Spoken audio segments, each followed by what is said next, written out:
देखो, सबसे पहली बात हमारी कमजोरी क्या है, हम परेशान हो जाते हैं।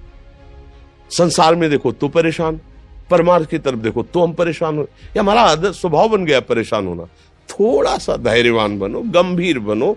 कोई भारी से भारी विपत्ति में परेशानी स्वीकार करके विपत्ति से थोड़ी निकला जाता। सुलझो, ठीक है, विपत्ति आई, समस्या आई, इसका समाधान होगा, ऐसा थोड़ी कि हमें नष्ट कर देगी।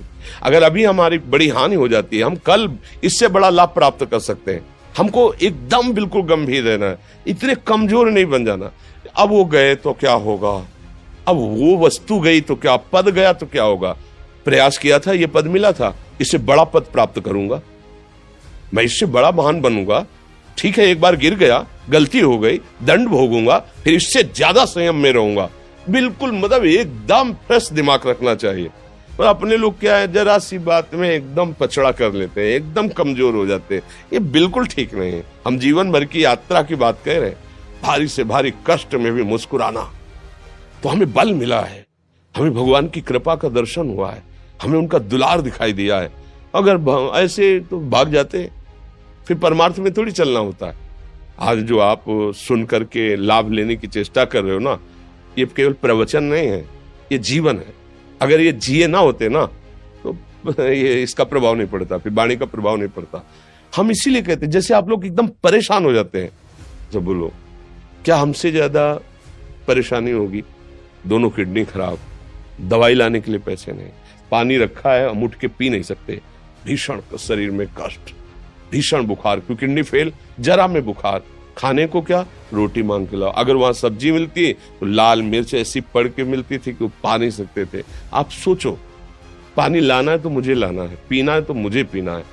अगर मैं हारता तो कहां पहुंच जाता, क्या स्थिति होती। नहीं, मरना है, पर कदम पीछे। कोई दिन ऐसा नहीं जिस दिन सेवा ना की हो, जिस दिन सेवा ना गए हो। गुरु जी की सेवा में जाना है, पहले अपने को स्वस्थ साबित करना है, नहीं वो सेवा नहीं लेंगे।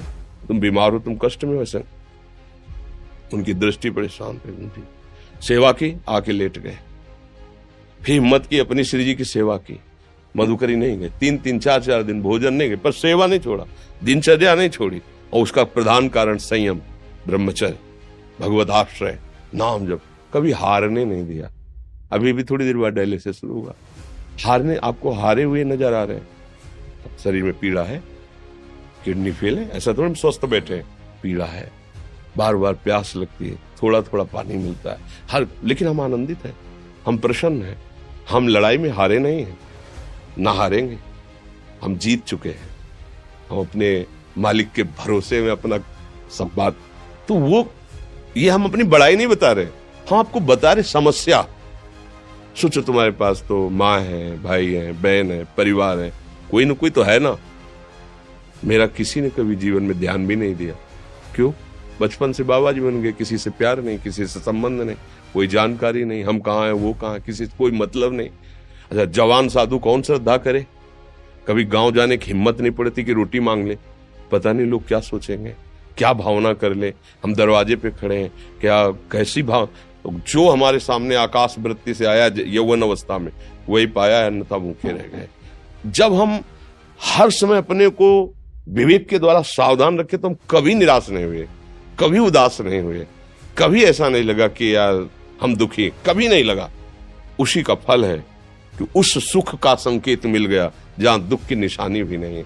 वही उसी के बच्चे हो, हम सब उसी धातु से बने हुए हैं।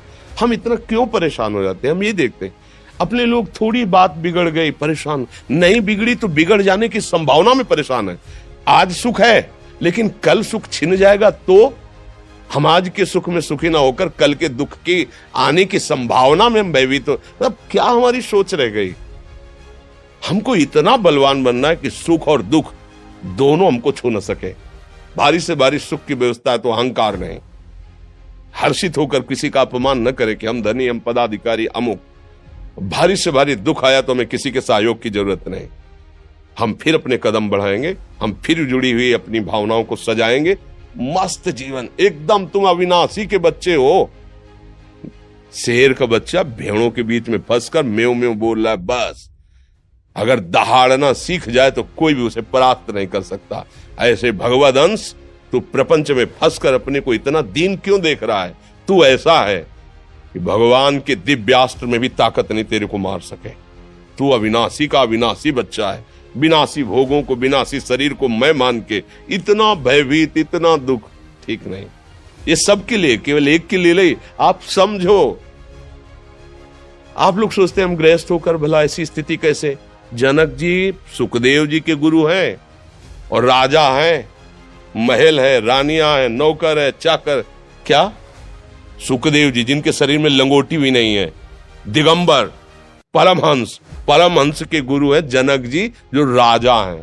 समझो, आप ऐसा ना सोचे कि हम नौकरी कर रहे हैं, हम संसार में, हम गृहस्थ हैं, हम आध्यात्मिक की ऊंचाई पर नहीं चढ़ सकते। नहीं, आप एक सरकारी नौकरी या आप किसानी या व्यापार करते हुए आप एक अध्यात्म की ऊंचाई में चढ़ सकते हैं।